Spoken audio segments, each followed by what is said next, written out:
ಧಾರವಾಡ ಗ್ರಾಮೀಣ ಕ್ಷೇತ್ರದ ಹಾಲಿ ಶಾಸಕ ಮಾಜಿ ಮಂತ್ರಿ ವಿನಯ ಕುಲಕರ್ಣಿ ಅವರು ಯೋಗೀಶ್ ಗೌಡ ಕೊಲೆ ಕೇಸಲ್ಲಿ ಅಪರಾಧಿ ಎಂದು ನ್ಯಾಯಾಲಯ ತನ್ನ ತೀರ್ಪನ್ನು ಪ್ರಕಟ ಮಾಡಿದೆ. ಇದಕ್ಕೆ ಮೊದಲು ಇದೇ ಪ್ರಕರಣಕ್ಕೆ ಸಂಬಂಧಿಸಿದಂತೆ 2 ಬಾರಿ ಅಂದರೆ ಬಂಧನಕ್ಕೆ ಒಳಗಾಗಿ ಮತ್ತು ಹೊರಕ್ಕೆ ಬಂದು ಮತ್ತೆ ಬಂಧನಕ್ಕೆ ಒಳಗಾಗಿ ಮತ್ತೆ ಹೊರಕ್ಕೆ ಬಂದು ಇವರು ಈಗ ಸದ್ಯಕ್ಕೆ ಆಚೆ ಇದ್ದರು. ಆದರೆ ಇವತ್ತು ಮಾನ್ಯ ನ್ಯಾಯಮೂರ್ತಿಗಳಾದ ಜನಪ್ರತಿನಿಧಿಗಳ ನ್ಯಾಯಾಲಯದ ಗೌರವಾನ್ವಿತ ನ್ಯಾಯಮೂರ್ತಿಗಳಾದ ಗಜಾನನ್ ಭಟ್ ಅವರು ತಮ್ಮ ತೀರ್ಪನ್ನು ಪ್ರಕಟ ಮಾಡುತ್ತಿದ್ದಂತೆ ನಿಯಮಗಳ ಪ್ರಕಾರ ಅವರನ್ನ ಪೊಲೀಸರು ತಮ್ಮ ವಶಕ್ಕೆ ತೆಗೆದುಕೊಂಡರು. ಕೊಲೆ, ಕ್ರಿಮಿನಲ್ ಸಂಚು, ಸಾಕ್ಷಿ ನಾಶ, ಮಾರಕಾಸ್ತ್ರಗಳಿಂದ ಹಲ್ಲೆ, ಅಕ್ರಮ ಕೂಟ ಈ ಎಲ್ಲ ಆರೋಪದಡಿ ಶಿಕ್ಷೆಯನ್ನು ನೀಡಲಾಗಿದೆ. 2016ರಲ್ಲಿ ನಡೆದ ಈ ಕೊಲೆ ಪ್ರಕರಣ 26ರಲ್ಲಿ ಅಂತ್ಯವನ್ನು ಕಂಡಿದೆ. ನ್ಯಾಯಾಲಯ ವಿನಯ್ ಕುಲಕರ್ಣಿಯೂ ಸೇರಿದಂತೆ 19 ಜನರನ್ನು ಅಪರಾಧಿಗಳು ಎಂದು ತೀರ್ಮಾನ ಮಾಡಿದೆ. ಆದರೆ ಈ ಅಪರಾಧಿಗಳಿಗೆ ಕೊಡಬೇಕಾದ ಶಿಕ್ಷೆಯ ಪ್ರಮಾಣವನ್ನು ನಾಳೆ ಕೊಡುತ್ತೆ. ಭಾರತದಲ್ಲಿ ಜನಪ್ರತಿನಿಧಿಗಳಿಗೆ ಈ ರೀತಿಯ ಶಿಕ್ಷೆಗಳು ತುಂಬ ಕಡಿಮೆ. ಹಾಗಾಗಿ ಇದು ಅಷ್ಟೇ ಕುತೂಹಲವನ್ನು ಮೂಡಿಸಿತ್ತು. 2016ರಲ್ಲಿ ಧಾರವಾಡ ಜಿಲ್ಲಾ ಪಂಚಾಯತ್ ಸದಸ್ಯ ಯೋಗೀಶ್ ಗೌಡ ಕೊಲೆಯಾಗಿತ್ತು. ಪ್ರಕರಣದಲ್ಲಿ 21 ಮಂದಿ ಮೇಲೆ ಆರೋಪ ಬಂತು, ಇನ್ಕ್ಲೂಡಿಂಗ್ ವಿನಯ್ ಕುಲಕರ್ಣಿ. ಅದರಲ್ಲಿ 2 ಮಾಫಿ ಸಾಕ್ಷಿಗಳಾದರು, ವಿಚ್ ಇಸ್ A1 ಮತ್ತು ಇನ್ಯಾರೋ ಇಬ್ಬರು ಆದರು. ಹಾಗಾಗಿ ಅವರಿಬ್ಬರು ಬಚಾವಾಗಿದ್ದಾರೆ. ಯಾರೋ ಒಂದು 2 ಜನ ಖುಲಾಸೆ ಕೂಡ ಆಗಿದ್ದಾರೆ. 17 ಮಂದಿಯನ್ನು ಕಸ್ಟಡಿಗೆ ಪಡೆಯಲು ಹಾಗೂ ಸುಳ್ಳು ಸಾಕ್ಷಿ ಹೇಳಿದ್ದ ವಿನಯ ಕುಲಕರ್ಣಿಯ ಸಹೋದರ ವಿಜಯ ಕುಲಕರ್ಣಿ ಬಗ್ಗೆ ತನಿಖೆ ನಡೆಸಿ ಅಂತ ನ್ಯಾಯಾಲಯ ರಿಜಿಸ್ಟ್ರಾರ್ಗೆ ಸೂಚನೆಯನ್ನು ಕೊಟ್ಟಿದೆ. ನಾಳೆ ಎಲ್ಲ ಆರೋಪಿಗಳನ್ನು ಕಾನೂನು ಪ್ರಕಾರದಲ್ಲೇ ನ್ಯಾಯಾಲಯದ ಮುಂದೆ ಹಾಜರುಪಡಿಸ್ತಾರೆ. ಹಾಜರುಪಡಿಸಿದ ಬಳಿಕ ಬಹುಶಃ ಅವರವರ ವಕೀಲರು ಒಂದು ಕೊನೆ ಪ್ರಯತ್ನವನ್ನು ನ್ಯಾಯಮೂರ್ತಿಗಳ ಬಳಿ ಮಾಡಬಹುದು. ಮಹಾಸ್ವಾಮಿಗಳೇ, ಅವರು ಮಾಡಿದ್ದಾರೆ ಸರಿ, ತಾವು ತೀರ್ಮಾನ ಕೊಟ್ಟಾಯಿತು ಸರಿ, ಆದರೆ ಅವರು ಅದರಿಂದ ಬಹಳ ವಿಚಲಿತರಾಗೋಗಿದ್ದಾರೆ. ಅವರು ತಪ್ಪು ಮಾಡಿದ್ದಕ್ಕೆ ಅವ್ರಿಗೆ ಪಶ್ಚಾತ್ತಾಪ ಇದೆ. ಈಗಾಗಲೇ ಅವರು ಜೈಲಲ್ಲಿ ಕಳೆದಿದ್ದಾರೆ. ಇದರಿಂದ ಅಪಾರವಾದ ಸಂಕಟ ಎಲ್ಲ ಅನುಭವಿಸ್ತಾ ಇದ್ದಾರೆ. ಹಾಗಾಗಿ ಅವ್ರಿಗೆ ಶಿಕ್ಷೆಯನ್ನು ಕಡಿಮೆ ಮಾಡಬೇಕು, ನೀವು ಜಾಸ್ತಿ ಮಾಡಬಾರ್ದು ಅಂತ ಒಂದು ವಾದವನ್ನು ಮಾಡಬಹುದು. ನ್ಯಾಯಮೂರ್ತಿಗಳು ಕೇಳಬೇಕು ಅಂತಿಲ್ಲ, ಪದ್ಧತಿಯಲ್ಲಿ ಸಾಧ್ಯ. ಈ ಮಧ್ಯೆ ಎಲ್ಲರನ್ನ ಬೋರಿಂಗ್ ಆಸ್ಪತ್ರೆಗೆ ತಪಾಸಣೆ ಮಾಡಿ ಸೆಂಟ್ರಲ್ ಜೈಲಿಗೆ ಕಳಿಸ್ಕೊಟ್ಟಿದ್ದಾರೆ. ವಿನಯ್ ಕುಲಕರ್ಣಿ ಹೇಳ್ತಾರೆ, ನಾನು ನ್ಯಾಯಾಲಯಕ್ಕೆ ತಲೆ ಬಾಗ್ತೀನಿ ಅಂತ.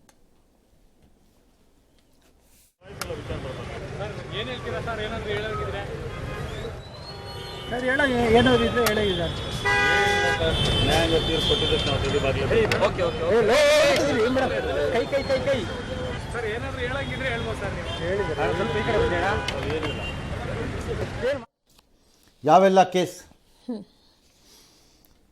ಕೇಸು ಏನು ಸಿಂಪಲ್ ಆಗಿ 302ರಲ್ಲಿ ಇರುತ್ತದು. ಅದಕ್ಕೆ ಅಸೋಸಿಯೇಟೆಡ್ ಆಗಿ ಒಂದಷ್ಟು ಸೆಕ್ಷನ್ಗಳು ಬಂದಿರುತ್ತವೆ. ಸಾಮಾನ್ಯವಾಗಿ 302 ಬಂದಾಗ ಪಿತೂರಿ, ಅಕ್ರಮವಾಗಿ ಶಸ್ತ್ರಾಸ್ತ್ರ ಇಟ್ಕೊಳ್ಳೋದು, ಗುಂಪು ಕಟ್ಟೋದು, ಸಾಕ್ಷ್ಯನಾಶ, ಬೆದರಿಕೆ ಇವೆಲ್ಲ ಬಂದಿರುತ್ತೆ. ಸೆಕ್ಷನ್ 302ರಲ್ಲಿ ವಿನಯ್ ಕುಲಕರ್ಣಿನ ಕೊಲೆ ಅನ್ನೋ ತೀರ್ಮಾನಕ್ಕೆ ಬಂದಿರೋ ಕಾರಣ ಅವರಿಗೆ ಈಗ ಶಿಕ್ಷೆಯನ್ನು ಕೊಡ್ತಾರೆ. ಮರಣದಂಡನೆ ಬಾರ್ ಜೀವಾವಧಿ ಅಂತ ನಿಯಮದ ಪ್ರಕಾರ. ಐ ಡೋಂಟ್ ನೋ ನ್ಯಾಯಮೂರ್ತಿಗಳು ನಾಳೆ ಯಾವ ತೀರ್ಮಾನ ಮಾಡ್ತಾರೋ, ಅವರು ಯಾವ ಲೆಕ್ಕಾಚಾರದಲ್ಲಿ ಅವ್ರ ಆದೇಶವನ್ನು ಇದು ಮಾಡ್ತಾರೋ ನನಗೆ ಐಡಿಯಾ ಇಲ್ಲ. ಜೀವಾವಧಿ ಆಗ್ಬೋದು. ಬಿಕಾಸ್ ಭಾರತದಲ್ಲಿ ನ್ಯಾಯಾಲಯಗಳು ಭಾಳ ಸ್ಪಷ್ಟವಾಗಿ ಹೇಳ್ತಾ ಇವೆ ನೋಡಿ, ಇವತ್ತು ಬಂದಿದೆ ಎಲ್ಲೋ ಅಂತಹ ಪ್ರಕರಣಗಳು ಎಷ್ಟೋ 10 ಲಕ್ಷ ಏನೋ ಬಾಕಿ ಇದೆ ದೇಶದಲ್ಲಿ ಅಂತ. ಕ್ಯಾಪಿಟಲ್ ಪನಿಷ್ಮೆಂಟ್ ಇದ್ರದ್ದು ರಿಲೇಟೆಡ್ದು ರೇರೆಸ್ಟ್ ಆಫ್ ರೇರಲ್ಲಿ ನೀವು ಮರಣದಂಡನೆಯನ್ನು ಕೊಡಿ ಅಂತ ಇರೋದು ತೀರ್ಪು. ಹಾಗಾಗಿ ಗೊತ್ತಿಲ್ಲ. IPC 120 IPC ಅಲ್ಲ ಈಗ, ಮತ್ತು ನಮ್ಮವರೆಲ್ಲ ಇನ್ನೂ IPCಲೇ ಇದ್ದಾರೆ. ಭಾಳ ಮೋಸ, ನಮ್ಮ ಜರ್ನಲಿಸಮ್ನ ಅಪ್ಡೇಟ್ ಆಗಿರೋ ಲಕ್ಷಣ ತೋರಿಸ್ತಿದೆ. ಸೆಕ್ಷನ್ 120B ಕಾನ್ಸ್ಪಿರಸಿ ಅಂತ ಇಟ್ಕೊಳ್ಳೋಣ. BNS ಇರುತ್ತೆ, ನೋಡೋಣ ಅದೇನು ಅಂತ ಆಮೇಲೆ. ಅದರಲ್ಲಿ ಕಾನ್ಸ್ಪಿರಸಿನಲ್ಲಿ ಒಂದು ಶಿಕ್ಷೆ ಇರಬಹುದು, ಸಾಕ್ಷ್ಯನಾಶಕ್ಕೆ ಒಂದು ಶಿಕ್ಷೆ ಇರಬಹುದು. ಈ ಎಲ್ಲ ಶಿಕ್ಷೆಗಳು ಪ್ರತ್ಯೇಕವಾಗಿ ಪ್ರಕಟವಾದರೂ ಒಮ್ಮೆಲೇ ಎಲ್ಲವೂ ಓಡುತ್ತವೆ ಏಕಕಾಲದಲ್ಲಿ. ಹಾಗಾಗಿ ಅತಿ ಹೆಚ್ಚು ಯಾವುದಿರುತ್ತೋ ಅದು, ಅದರಲ್ಲಿ ಅವರು ಈಗಾಗಲೇ ಕಳೆದಿರುವಂತಹ ಸಮಯವನ್ನು ಮೊರೆ ಹಾಕತ್ತಾರೆ. ಗೊತ್ತಿಲ್ಲ ನಾಳೆ ಏನಾಗುತ್ತೆ. ಎಸ್ ಸರ್, ಈಗ 10 ವರ್ಷಗಳು ಅಂತಂದಾಗ ಸಾಮಾನ್ಯವಾಗಿ ಜನರಲ್ಲಿ ಒಂದು ಭಾವನೆ ಇರುತ್ತಲ್ಲ ಸರ್, ಇಷ್ಟು ಸುದೀರ್ಘ ಟೈಮ್ ತೊಗೊಂಡ್ಬಿಟ್ಟಾಗ ಸಾಕ್ಷ್ಯನಾಶ ಆಗಬಹುದು ಅಥವಾ ಸಾಕ್ಷಿದಾರರೇ ಹಿಂದೆ ಸರಿಬಹುದು ಅಂತ, ಆಗ ಕೇಸ್ ಹಳ್ಳ ಹಿಡಿಯುತ್ತೆ ಅನ್ನೋ ಒಂದು ಅಭಿಪ್ರಾಯ ಜನರಲ್ಲಿ ಇದ್ದೇ ಇರುತ್ತೆ. ಬಟ್ ಈ ಕೇಸ್ ಅದಕ್ಕೆ ರಿವರ್ಸ್ ಅಂತ ಹೇಳ್ಬೋದಲ್ವ ಸರ್? ಹಿಂಗೆ ಹೇಳೋಕ್ಕಾಗಲ್ಲ. ಎಲ್ಲ ಕೇಸು ಹಳ್ಳ ಹಿಡಿಯುತ್ತೆ ಅನ್ನೋಕ್ಕಾಗಲ್ಲ. ಕರೆಕ್ಟಾಗಿ ಕೇಸ್ ಮಾಡಿದ್ರೆ, ಸಾಕ್ಷ್ಯಗಳನ್ನು ಸರಿಯಾಗಿ ಸಂಗ್ರಹಿಸಿದ್ದರೆ, ಸಾಕ್ಷಿಗಳನ್ನು ಉಳಿಸಿಕೊಳ್ಳಕ್ಕಾಗಿದ್ರೆ ಹಾಗೇನು ಆಗಬೇಕು ಅಂತ ಇಲ್ಲ. ನಂಬರ್ 1. ನಂಬರ್ 2, ಆರಂಭದಲ್ಲೇ ಸಾಕ್ಷ್ಯನಾಶದ ಆರೋಪ ಈ ಪ್ರಕರಣದಲ್ಲಿ ಇತ್ತು. ಸ್ಥಳೀಯ ಪೊಲೀಸರು ಈ ಪ್ರಕರಣವನ್ನು ಮುಚ್ಚಿ ಹಾಕುವುದಕ್ಕೆ ಪ್ರಯತ್ನ ಮಾಡಿ, ರಿಯಲ್ ಎಸ್ಟೇಟಿನ ವ್ಯವಹಾರದ ಫಲವಾಗಿ ಆಗಿರುವ ಕೊಲೆ ಇದು ಅನ್ನೋ ನಿರ್ಧಾರಕ್ಕೆ ಬರುವಂತೆ ಮಾಡಿ, ಅದಕ್ಕೆ ಪೂರಕವಾದ ಸಾಕ್ಷ್ಯಗಳನ್ನು ಹೆಣೆದು, ಅದಕ್ಕೆ ಪೂರಕವಾದ ಸುಳ್ಳು ಸಾಕ್ಷಿಗಳನ್ನು ಹಾಜರುಪಡಿಸಿ ಕೇಸನ್ನು ಖತಮ್ ಮಾಡಿಸಿತ್ತು. ಆದ ಕಾಲಾನಂತರದಲ್ಲಿ ಅದು CBIಗೆ, politically also this case was important. ಬಹು ಸಹಜವಾಗಿ BJP ಅಧಿಕಾರಕ್ಕೆ ಬಂದುಬಿಡ್ತು. ಅವರು ಅದನ್ನು CBI ಕೊಟ್ಟರು. CBIನವರು ಡಿಗ್ ಮಾಡಿದಾಗ ತಗಲಾಕೊಂಡ್ಬಿಡ್ತಿದ್ದು ಕೇಸಿದೆ. ಕೆಲವು ಪ್ರಕರಣಗಳಲ್ಲಿ, ನಾನು ಈ ಪ್ರಕರಣ ಅಂತ ಹೇಳ್ತಿಲ್ಲ, ಜನರಲಿ ಆ ದಿಮಾಕು ಮತ್ತು ಅಹಂ ಇರುತ್ತೆ ಅಧಿಕಾರದಲ್ಲಿದ್ದವ್ರಿಗೆ. ಯಾವನು ಏನು ಮಾಡ್ಕೋತಾನೆ ನನಗೆ, ಮಾಡ್ರ ಅದು ಏನು ಮಾಡ್ಕೋತಾರೆ ನೋಡ್ಕೋತೀನಿ ನಾನು, ಇಲ್ವೇನ್ರೋ, ಅದು ಹಂಗೆ ನಡೆಯಲ್ಲ ಒಂದೊಂದ್ಸರಿ. ಆ ರೀತಿಯ ಪ್ರಕರಣ. ಈ ಪ್ರಕರಣ ನಂತರ ಸಾಕಷ್ಟು ಸುದ್ದಿ ಮಾಡ್ತು, ಅದು ರಾಜಕೀಯ ರೂಪವನ್ನೂ ಪಡೀತು. ಧಾರವಾಡ ಲೋಕಸಭಾ ಕ್ಷೇತ್ರದಲ್ಲಿ ಅವರು ಸ್ಪರ್ಧೆಯನ್ನು ಕೂಡ ಮಾಡಿದ್ರು ಈ ಹಾಲಿ ಸಂಸದರ ವಿರುದ್ಧ. ಅದು ಲಿಂಗಾಯತ ವರ್ಸಸ್ ಡ್ಯಾಶ್ ಅನ್ನೋದು ಆಯಿತು ಸ್ವಲ್ಪ ಮಟ್ಟಿಗೆ. ನಂತರ ಮೃತರ ಕುಟುಂಬದಲ್ಲಿ ಒಂದಷ್ಟು ಏರುಪೇರುಗಳಾದವು. ಆ ಮೃತನ ಪತ್ನಿಯೇ ಅಮೇಝಿಂಗ್, ಆ ಪಕ್ಷವನ್ನು ಬಿಟ್ಟು ಕಾಂಗ್ರೆಸ್ ಪಕ್ಷವನ್ನು ಸಪೋರ್ಟ್ ಮಾಡಿದ್ರು ಅಥವಾ ಸೇರ್ಕೊಂಡ್ಬಿಟ್ರು. ಭಾಳ ಆಶ್ಚರ್ಯಕರವಾದ ಬೆಳವಣಿಗೆಗಳೆಲ್ಲ ನಡೆದವು. ಆದರೆ ಈ CBI ಮಾತ್ರ ಏಕಪ್ರಕಾರವಾಗಿ ತನಿಖೆಯನ್ನು ಮಾಡಿಕೊಂಡು ಹೋಗ್ತಾ ಇದ್ದಿದ್ದರಿಂದ ಅದು ಅಲ್ಲಿಗೆ ಓಪನ್ ಆ್ಯಂಡ್ ಶಟ್ ಕೇಸ್ ಆದಂಗೆ ಆಗೋಗಿದೆ ಇದು ಅಂತ ಕಾಣುತ್ತೆ. 10 ವರ್ಷ ಮೇಲ್ನೋಟಕ್ಕೆ ದೀರ್ಘಕಾಲ ಅಂತ ಅನ್ನಿಸಬಹುದು ಯಾರಿಗಾದರೂ. ಆದರೆ ಭಾರತದಲ್ಲಿ ರಾಜಕಾರಣಿಗಳು ಮತ್ತು ಕೆಲವರ ಸಂಬಂಧಿತ ಶಕ್ತಿವಂತರ ಬಲಿಷ್ಠರ ಪ್ರಕರಣಗಳನ್ನ ನೋಡಿದಾಗ 10 ವರ್ಷ ದೊಡ್ಡದಲ್ಲ ಅನ್ಸುತ್ತೆ. ಇಲ್ಲಿ ಮಾಫಿ ಸಾಕ್ಷಿ ವಿಷಯವಾಗಿ ಕೇಳೋದಾದ್ರೆ ಸರ್, 2 ಮಾಫಿ ಸಾಕ್ಷಿಗಳಿದ್ದಾರೆ. ಅವ್ರಿಗೆ ಇಷ್ಟನೋ ಇಲ್ವೋ ಈ ಪ್ರಕರಣದಲ್ಲಿ ಅವರು ಕೂಡ ಭಾಗಿದ್ದಾರೆ. ಆದರೆ ಈಗ ಅವರಿಗೆ ಶಿಕ್ಷೆ ಇರಲ್ವಾ ಸರ್? ಇರಲ್ಲ. ಮಾಫಿ ಆಯಿತು ಅಂದಮೇಲೆ ನ್ಯಾಯಾಲಯ ಅದನ್ನು ಹಾಗೆ ಪರಿಗಣಿಸಬಹುದಾದು ಅಂತ ಕಾಣುತ್ತೆ. It's actually a deal between prosecution and to be prosecuted. ಪ್ರಕರಣದ ಶಕ್ತಿಯನ್ನು ಹೆಚ್ಚಿಸಲು ಮತ್ತು ಪ್ರಕರಣಕ್ಕೆ ಬೇಕಾದ ಪೂರಕ ಸಾಕ್ಷ್ಯಗಳನ್ನು ಬಲಪಡಿಸಲು ಮತ್ತು ಸಾಬೀತುಪಡಿಸೋದನ್ನು ಹೆಚ್ಚು ಯಶಸ್ವಿಯಾಗಿ ಮಾಡೋದಕ್ಕೆ ಮಾಫಿ ಸಾಕ್ಷಿಗಳ ಒಂದು ಉಪಕ್ರಮವನ್ನು ನ್ಯಾಯಾಲಯಗಳಲ್ಲಿ ಇಡಲಾಗಿದೆ. ಇಂತಹ ಪದ್ಧತಿಗಳು ಬರೀ ನಮ್ಮ ದೇಶ ಅಲ್ಲ, there are many countries including United States, ಎಲ್ಲ ಕಡೆನೂ ಇದೆ. ವಿಚ್ ಮೀನ್ಸ್ ವರ್ಚುಯಲಿ ಒಂಥರದ state enters into a deal with the accused. ಒಂಥರ ಡೀಲೇ ಅದು, ಇನ್ನೇನು ಅಲ್ಲ ಅದು. ಹಾಗಾಗಿ ಇದರಲ್ಲಿ ಆಗ್ಲಿಕ್ಕಿಲ್ಲ ಅನ್ಸತ್ತೆ. Imagine, innovate, integrate. GSSS Institute of Engineering and Technology for Women, Mysuru. Serving the nation with empowered women. ಏನೋ ತೀರ್ಪು ಪ್ರಕಟವಾಗ್ತದ ಹಾಗೆ ವಿನಯ್ ಕುಲಕರ್ಣಿ ಕುಟುಂಬಸ್ಥರು ಕಣ್ಣೀರು ಹಾಕಿದ್ದಾರೆ. 3 ಮಕ್ಕಳು ಕೂಡ ಕಣ್ಣೀರು ಹಾಕಿ ದುಃಖಿತರಾದರು.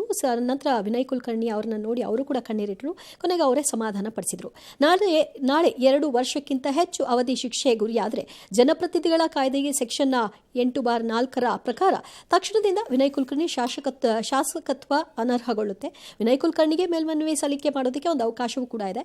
ಈ ಮಧ್ಯೆ ಮಾಫಿ ಸಾಕ್ಷಿಯಾಗಿದ್ದ A1 ಬಸವರಾಜ್ ಮುತ್ತಗಿ ವಿನಯ್ ಕುಲಕರ್ಣಿ ಸೂಚನೆಯಂತೆ ಮರ್ಡರ್ ಮಾಡಿರೋದಾಗಿ ಹೇಳಿದ್ದಾರೆ.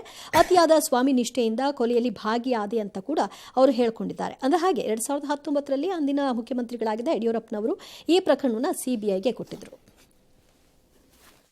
ಬಹಳ ಕಾನ್ಫಿಡೆಂಟ್ ಆಗಿದ್ದೆ ನ್ಯಾಯ ಸಿಗುತ್ತೆ ನಮಗೆ ಅಂತೇಳಿ. 9.5 ವರ್ಷದ ನಮ್ಮ ಹೋರಾಟ ವ್ಯರ್ಥ ಆಗೋದಿಲ್ಲ ಅಂತ ನನಗೆ ಅನಿಸಿತ್ತು. ಸಾಕಷ್ಟು ಸಾಕ್ಷಿಗಳು ಸ್ವಯಂ ಪ್ರೇರಿತರಾಗಿ ಕೋರ್ಟ್ಗೆ ಬಂದು ಸತ್ಯವನ್ನು ನುಡಿದಿದ್ದಾರೆ.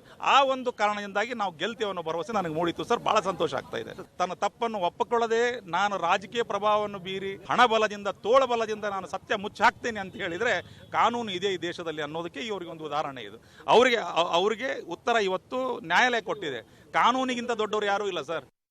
ಸಾಕ್ಷಿಗಳ ಆಧಾರದ ಮೇಲೆ ಇವತ್ತು ಈ ಶಿಕ್ಷೆ ಪ್ರಕಟ ಆಗೈತಿ. ನ್ಯಾಯಾಲಯ ಎಲ್ಲರಿಗೂ ಒಂದ, ಸಾಮಾನ್ಯ ಜನರಿಗೂ ಒಂದ, ದುಡ್ಡಿದ್ದವ್ರಿಗೂ ಒಂದ, ರಾಜಕೀಯ ಅಧಿಕಾರಿ ಇದ್ದವ್ರಿಗೂ ಅನ್ನೋದು ಇದೊಂದು ಮೈಲ್ ಸ್ಟೋನ್ ಕೇಸ್ ಅಂತ ಹೇಳ್ಬೋದು. ಇದರಿಂದ ಇವತ್ತು ಅವ್ರಿಗೆ ಶಿಕ್ಷೆ ಆಗೈತೆ. ಅಕಸ್ಮಾತ್ ಅವ್ರು ಇನ್ವಾಲ್ವ್ ಆಗಿರಲಿಲ್ಲ ಅಂದ್ರೆ ಇವ್ರಿಗೆ ಶಿಕ್ಷೆ ಹಾಕಿರಲಿಲ್ಲ.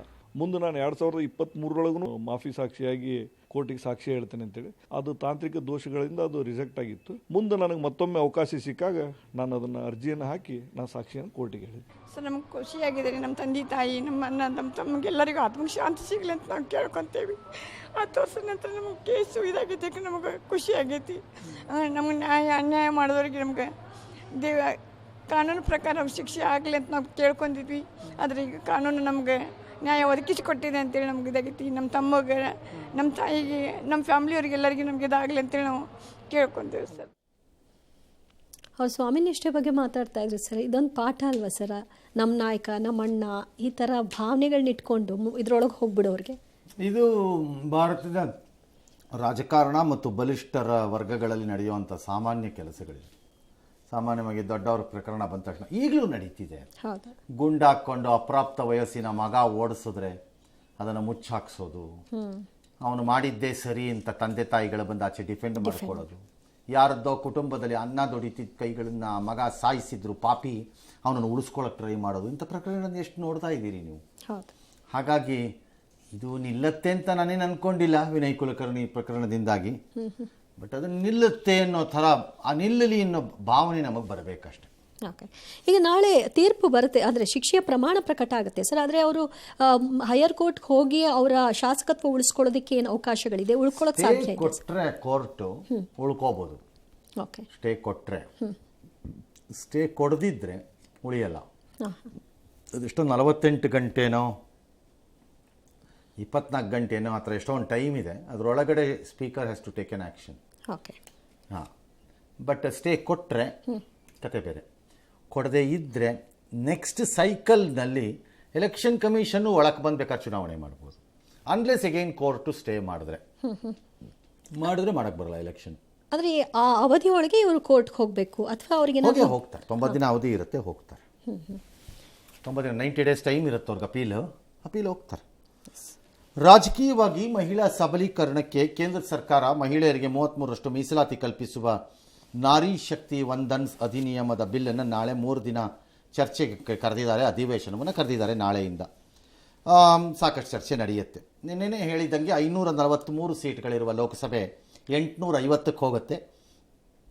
ನಾನು ಆವಾಗಲೇ ಸ್ಪ್ಲಿಟ್ ಮಾಡಿದ್ದೆ. 815 ರಾಜ್ಯಗಳಿಂದಲೂ 35 ಕೇಂದ್ರಾಡಳಿತ ಪ್ರದೇಶಗಳಿಂದಲೂ ಬರುತ್ತೆ ಅಂತ. ಹೀಗಾದಲ್ಲಿ 33 ಪ್ರಕಾರ ಮಹಿಳೆಯರಿಗೆ 200 ಸೀಟನ್ನು ಮೀಸಲಿಡಬೇಕು. ಹಾಗಾಗಿ 850 ಲೋಕಸಭಾ ಸ್ಥಾನಗಳು ಯಾವುದು ಅನ್ನೋದು ಇತ್ಯರ್ಥ ಆಗಬೇಕು. ಅಂದರೆ ಯಾವ್ಯಾವ ಪ್ರದೇಶಗಳನ್ನು ಒಳಗೊಂಡಿರುವುದು ಅನ್ನೋದಾಗಬೇಕು. ಈಗ ನಿಮ್ಮ ಲೋಕಸಭಾ ಕ್ಷೇತ್ರದ ವ್ಯಾಪ್ತಿಯಲ್ಲಿ 8 ಆವ್ರೇಜು ಸರಾಸರಿ ವಿಧಾನಸಭಾ ಕ್ಷೇತ್ರಗಳಿವೆ. ಆವ್ರೇಜ್ ನಾ ಹೇಳ್ತಿರೋದು ಆಲ್ಮೋಸ್ಟ್ ಎಲ್ಲದರಲ್ಲೂ, ಯಾವುದೋ ಒಂದು 2-3ರಲ್ಲಿ ಇಲ್ವೇನೋ ಅಷ್ಟೆ. ಆ 8 ಥರ ಈಗ ಹೇಗಿದೆಯೋ ಹಾಗೆ ಈಗ 850ಕ್ಕೂ ವ್ಯಾಪ್ತಿಗಳು ಅಂದರೆ ಚಕ್ಬಂದಿ ಗಡಿ ತೀರ್ಮಾನ ಆಗಬೇಕು. ಆಬ್ವಿಯಸ್ಲಿ ಅದು ಚೇಂಜ್ ಆಗಬೇಕು. ಕರ್ನಾಟಕದ ಗಡಿ ಹಾಗೇ ಇದೆ, ಅದನ್ನು ಒಡೆಯುವ ಸಂಖ್ಯೆ ಜಾಸ್ತಿ ಆಗುತ್ತೆ. ಹಾಗಾಗಿ ಅದು ಗಡಿ ಬದಲಾಗಬೇಕು. ನೋಡಬೇಕೇನು ಅಂತ. ಆದರೆ ಪ್ರತಿಪಕ್ಷಗಳು ಅದಕ್ಕೆ ಆಕ್ಷೇಪವನ್ನು ಎತ್ತಿವೆ. ರಾಜ್ಯಗಳಿಗೆ ಸಮತೋಲಿತ ಸೀಟು ಹಂಚಿಕೆ ಭರವಸೆಯನ್ನು ಕೇಂದ್ರ ಸರ್ಕಾರ ಕೊಡ್ತಿರೋದು ಡ್ಯಾಶ್ ಎಲ್ಲ ಮಾಡಿವೆ. ಕ್ಷೇತ್ರ ಪುನರ್ವಿಂಗಡಣೆಗೆ ಕೂಡ ಈ ಬಿಲ್ ಜೊತೆಯಲ್ಲೇ ಒಂದು ಮರಿ ತಂದಿದ್ದಾರೆ. ಅಂದರೆ ಒಂದನೇದು ಅಮೆಂಡ್ಮೆಂಟು ಇವ್ರು ತರ್ತಾ ಇರೋದು ತಿದ್ದುಪಡಿ 543 ಇರೋದನ್ನು 850ಕ್ಕೆ ತಗೊಂಡು ಹೋಗೋಕ್ಕೆ. ಎರಡನೇದು ಅದನ್ನು ಜಾರಿಗೆ ತರಲು ಬೇಕಾದ ಮರುವಿಂಗಡಣೆ ಅವ್ರು ತರ್ತಾ ಇರೋದು ಅಲ್ಲಿಗೆ.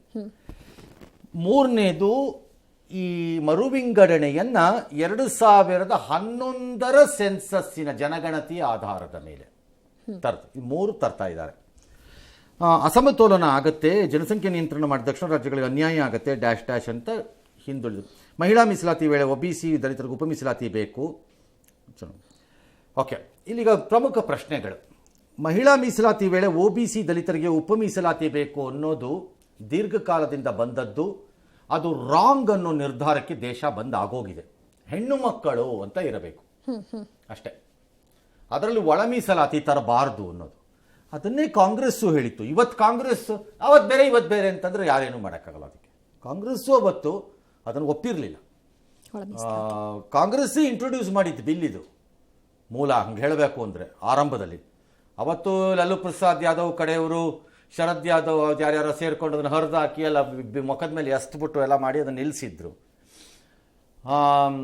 ಭಾಳ ಫೇಮಸ್ ಸೆಂಟೆನ್ಸ್ ಅವತ್ತು ಶರದ್ ಯಾದವ್ ಯಾರೋ ಹೇಳಿದ್ದಿದ್ದು, ಅಗಲವಾದ ಬಿಂದಿ ಇಟ್ಟುಕೊಳ್ಳುವ ಹೆಣ್ಣು ಮಕ್ಕಳಿಗೆ ನಾನು ಜಾಗ ಕೊಡಲ್ಲ ಅಂತ ಅದನ್ನು. ಹಾಗಾಗಿ ಆ ಒಳ ಮೀಸಲಾತಿ ಅದಕ್ಕೆ ಒಪ್ಲಿಕ್ಕಾಗಲ್ಲ ಈಗ. ಅದರ ಹೆಣ್ಣು ಮಕ್ಕಳು ಅಂದರೆ ಹೆಣ್ಣು ಮಕ್ಕಳು ಅಂತ ಲೆಕ್ಕಾಚಾರ ಎಲ್ಲರದ್ದು. ಇನ್ನು ಎರಡನೇದು ಆಕ್ಷೇಪ ಇರ್ಬೋದು. ಬಿಲ್ಗೆ ಆಕ್ಷೇಪ ಯಾರದ್ದು ಇಲ್ಲ ಅಂತ ಅಂದ್ಕೊಂಡಿದ್ದೀನಿ, ಇದ್ರೂ ರಾಂಗ್, ಅದು ಇರಬಾರ್ದು ಬಿಲ್ಗೆ ಆಕ್ಷೇಪ. ಯಾಕಂದರೆ ಮಹಿಳಾ ಮೀಸಲಾತಿಯನ್ನು ಯಾರದ್ದೊಬ್ರು ತೆವಲು ಅಂತ ನೋಡಬಾರ್ದು. It's a natural right to be given away ಅಂತ ಕೊಟ್ಬಿಡ್ಬೇಕು ನೀವೀಗ ಅದನ್ನು. ಹಾಗಾಗಿ ಅದರದ್ದು ಸಮಸ್ಯೆ ಆಗಲಿಕ್ಕೆ ಇಲ್ವೇನೋ. ಆದರೆ ಮೂರನೇ ಸಮಸ್ಯೆ ಇರೋದು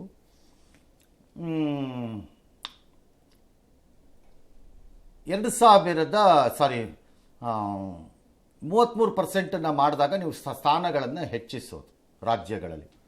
ದಕ್ಷಿಣ ಭಾರತದ ವಾದ 2011 ಜನಗಣತಿಯ ಪ್ರಕಾರ ನೀವು ಮಾಡಿದ್ರೆ ನೀವು ಸರಿ, ಬಟ್ ಆದರೆ ಜನಸಂಖ್ಯೆಯ ಆಧಾರದಲ್ಲಿ ಮಾಡಿದಾಗ ಉತ್ತರ ಭಾರತಕ್ಕೆ ಹೆಚ್ಚು, ದಕ್ಷಿಣ ಭಾರತಕ್ಕೆ ಕಡಿಮೆ ಆಗಬಾರದು. ಯಾಕೆ? ದಕ್ಷಿಣ ಭಾರತದವರು ದೇಶಕ್ಕೆ ಒಳಿತಾಗಲಿ ಅಂತ ಅಂದ್ಕೊಂಡು ದೇಶ ಹೇಳಿತು ಕೇಳಿತು ಅನ್ನೋ ಕಾರಣಕ್ಕೆ ಕಟ್ಟುನಿಟ್ಟಾಗಿ ಜನಸಂಖ್ಯಾ ನಿಯಂತ್ರಣ ಕಾರ್ಯಕ್ರಮಗಳನ್ನು ಜಾರಿಗೆ ತಂದಿದೆ. ಹಾಗಾಗಿ 1 ಚೈಲ್ಡ್ 2 ಚೈಲ್ಡ್ ಪಾಲಿಸಿ. ಹಾಗಾಗಿ ದಕ್ಷಿಣ ಭಾರತದ ಜನಸಂಖ್ಯೆ ಇಳಿದಿದೆ ದೇಶ ಬಯಸಿದಂತೆ. ಆದರೆ ಉತ್ತರ ಭಾರತದವರು ಅದನ್ನು ಪಾಲನೆ ಮಾಡದ ಪರಿಣಾಮ ವಿಪರೀತವಾಗಿ ಅವರ ಜನಸಂಖ್ಯೆಯನ್ನು ಹೆಚ್ಚಿಸಿಕೊಂಡಿದ್ದಾರೆ. ಹಾಗಾಗಿ ಪಾಲನೆ ಮಾಡದ ಗಿರಾಕಿಗೆ ಹೆಚ್ಚಿನ ಸ್ಥಾನಗಳನ್ನು ಬಳುವಳಿಯಾಗಿಯೂ, ಪಾಲನೆ ಮಾಡಿದ ವ್ಯಕ್ತಿಗಳಿಗೆ ಅಂದರೆ ದಕ್ಷಿಣ ಭಾರತೀಯರಿಗೆ ಶಿಕ್ಷೆಯ ರೂಪದಲ್ಲಿ ಕಡಿಮೆ ಸ್ಥಾನಗಳನ್ನು ಕೊಡಕ್ಕೆ ಬರುವುದಿಲ್ಲ ಅನ್ನೋದು ನಮ್ಮವ್ರ ವಾದ. ಅದಕ್ಕೆ ಕೇಂದ್ರ ಸರ್ಕಾರ ಹೇಳುತ್ತೆ, ಇಲ್ಲ ನೀವು ಸಹಕರಿಸಿ, ಹಂಗೆ ಮಾಡ್ತಿಲ್ಲ, ನಾವು 50% ಶೇಕಡ ಹೆಚ್ಚಳ ಮಾಡ್ತಾ ಇದ್ದೀವಿ ಎಲ್ಲ ರಾಜ್ಯಗಳಿಗೆ. ಹಳೆಯ ಜನಗಣತಿ ಪ್ರಕಾರ, ಹಳೆ ಸ್ಥಾನಗಳ ಪ್ರಕಾರ, ಜನಗಣತಿ ಅಲ್ಲ. ಅವ್ರು ಹೇಳ್ತಿರೋದು ಅಷ್ಟೇ, ಹಳೆ ಸ್ಥಾನಗಳ ಪ್ರಕಾರ. ಜನಗಣತಿಯ ಪ್ರಕಾರದಲ್ಲಿ 11 ಜನಗಣತಿಯ ಪ್ರಕಾರದಲ್ಲಿ ಮರುವಿಂಗಡಣೆ ಆಗಬಹುದೇನೋ, ಬಟ್ ಸಂಖ್ಯೆ ಕೊಡ್ತಿರೋದು 850ಕ್ಕೆ ಹೋಗ್ತಿರೋದು ಹೇಗೆ ಅಂದರೆ ಎಲ್ಲ ರಾಜ್ಯಗಳಿಗೆ ಈಗಿರುವ ಪ್ರಸ್ತುತ ಅವರ ಲೋಕಸಭಾ ಸ್ಥಾನಗಳ 50%. ಫಾರ್ ಎಕ್ಸಾಂಪಲ್, ಉತ್ತರ ಪ್ರದೇಶಕ್ಕೆ 80 ಇದೆ ಈಗ ಹಾಲಿ ಲೋಕಸಭೆ, ಅದಕ್ಕೆ ಇನ್ನು 40 ಸೇರಿಸ್ತಾರೆ ತಂದು, ಅಲ್ಲಿಗ 138ಕ್ಕೆ ಬರ್ತಾರೆ. ಸರಿ, ದಕ್ಷಿಣ ಕೋಡ್ ಬಂದ್ಬಿಡಿ. ಹಂಗಾರೆ ಕರ್ನಾಟಕ 28 ಇದೆ ನಮ್ಮ ಹತ್ರ, ನಮ್ಮ 28ಕ್ಕೆ 14 ಸೇರಿಸ್ತಾರೆ. ಸೇರಿಸಿ 32 10 42 ಮಾಡ್ತಾರೆ. ಹೀಗೆ ನಿಯಮವನ್ನು ಎಲ್ಲ ರಾಜ್ಯಗಳಲ್ಲಿ ಅನುಸರಿಸಿ 850ಕ್ಕೆ ಹೋಗುತ್ತೇವೆ. Fair enough. ಅದು ಹಾಗೆ ಮಾಡಿದ್ರೆ ಒಪ್ಕೋಬಹುದು, ಫೇರ್. ಅದು ಅನ್ಫೇರ್ ಏನಿಲ್ಲ. ಅಲ್ಲಿಗ ಯಾರ ನಂಬರು ಚೇಂಜ್ ಆಗಲ್ವಲ್ಲ, ಇರೋ ಪ್ರಕಾರವಾಗಿ ಅವ್ರವ್ರವ್ರವ್ರು ಅಷ್ಟೇ. 80ರಲ್ಲಿ 60 ಬರ್ತಾ ಇದ್ದ 50 ಬಂತ ಬಿಜೆಪಿಯವರಿಗೆ, 100 ಬರ್ಬೋದು 140ಕ್ಕೆ, ಅಯ್ಯೋ 138ಕ್ಕೆ, ಅಷ್ಟೇ ತಾನೇ ವ್ಯತ್ಯಾಸ. ಹೌದು, ಅದರ ಪ್ರಕಾರವಾಗಿ ನಮಗೂ ಸಿಕ್ಕಿರುತ್ತೆ, ಬರ್ಬೋದು ನಂಬರ್. ಆದರೆ ಕೆಲ ದಕ್ಷಿಣ ಭಾರತದ ರಾಜಕೀಯ ಪಕ್ಷಗಳಿಗಿರೋ ಅನುಮಾನ ಏನು ಅಂತ ಹೇಳ್ತೀನಿ. ಈಗ 2011 ಸೆನ್ಸಸ್ಸನ್ನು ಆಧಾರವಾಗಿಟ್ಕೊಂಡು ಮರುವಿಂಗಡಣೆ ಮಾಡುವಾಗ ನೀವು ರಾಜಕೀಯ ಮಾಡಿಬಿಡ್ತೀರಿ. ಇಲ್ಲಿ ಲೋಕಲಿ ಕಾಂಗ್ರೆಸ್ ಪಕ್ಷದವರು ಮಾಡ್ತಾರೆ, BJPಯವರು ಮಾಡ್ತಾರೆ. ಕಾರ್ಪೊರೇಟ್ ವಾರ್ಡ್ಗಳನ್ನು ವಿಂಗಡಣೆ ಮಾಡುವಾಗ ಏನು ಮಾಡ್ತಾರೆ? ಒಂದು ವಾರ್ಡ್ನಲ್ಲಿ ಸುಮ್ಮನೆ ಫಾರ್ ಎಕ್ಸಾಂಪಲ್ಗೆ ಹೇಳ್ತಾ ಇದ್ದೀನಿ, ಬ್ರಾಹ್ಮಣರು ಒಂದು 3,000-4,000 ಓಟ್ ಇದ್ದಾರೆ ಅಂತ ಇಟ್ಕೊಳ್ಳಿ. ಅವರು ಒಂದು ನಿರ್ದಿಷ್ಟ ಪಕ್ಷಕ್ಕೆ ಹಾಕಿ ಗೆಲ್ಲಿಸ್ತಾರೆ ಇಲ್ಲಿ ಅಂತ ಗೊತ್ತಾದಾಗ ಆ ಬ್ರಾಹ್ಮಣರಿರೋ ಜಾಗನ ಒಡೆದ್ಬಿಟ್ಟು ಪಕ್ಕದ ವಾರ್ಡ್ಗೆ ಸೇರಿಸ್ಬಿಡೋದು. ಅವ್ರನ್ನ 2,000ಕ್ಕೋ 1,500ಕ್ಕೋ ಇಳಿಸ್ಬಿಡೋದು ಆ ವಾರ್ಡಲ್ಲಿ. ಆಗ ಅವ್ರು ಗೆಲ್ಸಕ್ಕಾಗಲ್ಲ, ಅದ್ರ ಲಾಭ ಸಿಗಲ್ಲ. ಹಾಗೂ ಮಾಡೋ ಅಂಥ ಕಚ್ಚಡ ಹಲ್ಕಟ್ ಕೆಲಸ ಇಲ್ಲಿದೆ, ಎಲ್ಲ ಪಕ್ಷಗಳಲ್ಲೂ ಇದೆ ಇದು. ಹಾಗೇನೋ ಆಗಿಬಿಡುತ್ತೆ ಅಂತ ಅದು ಆಗ್ಲಿಕ್ಕಿಲ್ಲ ಅನ್ಸತ್ತೆ ನನಗೆ. ಬಿಕಾಸ್ ಡಿಲಿಮಿಟೇಷನ್ ಕಮಿಷನ್ ಏನಿದೆ ಅದು ರಾಜ್ಯ ಮಟ್ಟದಲ್ಲೂ ಇರುತ್ತೆ, ಬರೀ ರಾಷ್ಟ್ರ ಮಟ್ಟದಲ್ಲಲ್ಲ, ರಾಜ್ಯ ಮಟ್ಟದಲ್ಲೂ ಇರುತ್ತದು. ಆದರೂ ದಕ್ಷಿಣ ಭಾರತಕ್ಕೆ ಒಂದು ಅನುಮಾನ ನನಗೂ ಇದೆ, ನನಗಿಲ್ಲ ಅನ್ಕೋಬೇಡಿ, ನನಗೂ ಇನ್ನೂ ಅನುಮಾನ ಇದೆ. ಈ ಕೇಂದ್ರ ಸರ್ಕಾರನ ನಾನು ನಂಬಕ್ಕಾಗಲ್ಲ. ಇವರು ಹೇಳೋದೊಂದು, ಹಿಂದ್ಗಡೆಯಿಂದ ಚೂರಿ ಹಾಕೋದೊಂದು. ಇವರು ಏನು ಸರ್ ಅದು? ಏನು ಅಂದರೆ, ಬಿಲ್ನಲ್ಲಿ ಈ 50% ಆಗಲಿ ಅಥವಾ ಮತ್ತೊಂದಾಗಲಿ ಮಗದೊಂದಾಗಲಿ ಗ್ಯಾರಂಟಿ ಕೊಡೋ ಯಾವುದೇ ಘೋಷಣೆ, ಪದಗಳು, ವಾಕ್ಯಗಳಿಲ್ಲ. ಹೀಗೆ ಅಂತ ಇಲ್ಲ. ಕೈ ಎತ್ಬಿಟ್ರೆ ಹೇಳಿಲ್ವಲ್ಲ. ಹೇಗೆ ನಂಬಬಿಟ್ಟು ನಿಮ್ಮನ್ನು ಹೆಂಗೆ ನಂಬಬೇಕು ನಾವು? ಹೆಂಗಿದ್ರು ನಿಮಗೆ ಸೌತಲ್ಲಿ ಬರ್ತಿಲ್ಲ BJP ಅವರಿಗೆ, ಬಂದರೆ ಕರ್ನಾಟಕ ಒಂದೇ. ಇನ್ನು ಹೆಂಗಿದ್ರು ನಿಮ್ಗೆ ಏನು ಇಲ್ಲಿ ಬರಲ್ಲ, ಇಲ್ಲಿ ದಾತ್ ಪಿರಿಯೋದಿಲ್ಲ ನಿಮಗೆ. 2 ಸೀಟು 1 ಸೀಟು 3 ಸೀಟು 4 ಸೀಟು ಕೊಣ ಅಂತ ನೀವು. ಹಾಗಾಗಿ ಅದನ್ನು ತನ್ನಿ ಅಂತ, ಆ ಗ್ಯಾರಂಟಿ ಒಳಗೆ ಬರಲಿ ಅದು ಅಂತ. ಬರ್ಬೋದು ಅನ್ಸತ್ತೆ, ತನ್ನಿ. ನಾವು ಅಷ್ಟೊಂದು ನಿಷ್ಪಕ್ಷಪಾತವಾಗಿ ಮಾಡ್ತೀವಿ ಅನ್ನೋ ಕೇಂದ್ರ ಸರ್ಕಾರ, ತನ್ನಿ ಅದನ್ನು. 4ನೇದು, ನಾನು ಒಪ್ತೀನಿ ವಿಪಕ್ಷಗಳ ವಾದವನ್ನು. ಅದು ಏನು ಅಂದರೆ, ಏನು ಅರ್ಜೆಂಟಾಗಿ 15, 16 ನಾಳಿದ್ದು 3 ದಿನದಲ್ಲಿ ತಂದಿದ್ದೀರಿ? ಲೋಕಸಭಾ MP ಗಳಾದ ತಮಿಳುನಾಡು ಮತ್ತು ಪಶ್ಚಿಮ ಬಂಗಾಳದ MP ಗಳು ಎಲೆಕ್ಷನಲ್ಲಿ ಬ್ಯುಸಿ ಇದ್ದಾರೆ. ಆ ಟೈಮಲ್ಲಿ ಬೇಕು ಅಂತ ಇದನ್ನು ತಂದಿದ್ದೀರಲ್ಲ, ಈಗ ಇಷ್ಟು ವರ್ಷ ಕಾದು, ಇನ್ನು 15 ದಿನ ಬಿಟ್ಟು ತಂದಿದ್ರೆ ಏನಾಗ್ತಿತ್ತು? ಅವ್ರು ಹೇಗೆ ಸೆಷನ್ ಅಟೆಂಡ್ ಆಗ್ತಾರೆ ಅಂತ. ಅದನ್ನು ನಾನು ಒಪ್ತೀನಿ. ಆ ವಿಚಾರದಲ್ಲಿ BJP ಅದಕ್ಕೆ ಇನ್ನೊಂದೇನೋ ಬಂಡವಾದ, ಒಂದು ಹೆಣದ ವಾದ ಅಂತ ಕೊಡ್ತಾರೆ. ಸತ್ತಿರೋ ಹೆಣದ ವಾದ ಒಂದು ಕೊಡ್ತಾರೆ. ಇಲ್ಲ ಅದು ಹಂಗಲ್ಲ, ಅದಕ್ಕೂ ಸಂಬಂಧನೇ ಇಲ್ಲ, ಅದೇ ಬೇರೆ ಇದೇ ಬೇರೆ ಅಂತ. ಬುರುಡೆ ಗಿರಾಕಿಗಳಿಗೆ ಏನು ಹೇಳೋಣ, ಬಂಡವಾದ ಮಾಡೋ ಗಿರಾಕಿಗಳಿಗೆ. ನಿಮಗೂ ನಾಚಿಕೆ ಇಲ್ಲ BJP ಅವರಿಗೆ. ಇನ್ನು 15 ದಿನ ತಡೆದ್ರೆ ಏನಾಗೋಗ್ತಿತ್ತು, ದೇಶ ಬಿದ್ದೋಗ್ತಿತ್ತು ಅಂತ ನನ್ನ ವಾದಪ್ಪ. ಇಲ್ಲಿವರೆಗೆ ಕಾದಿದ್ದಾಗಿದೆ. ಎಸ್.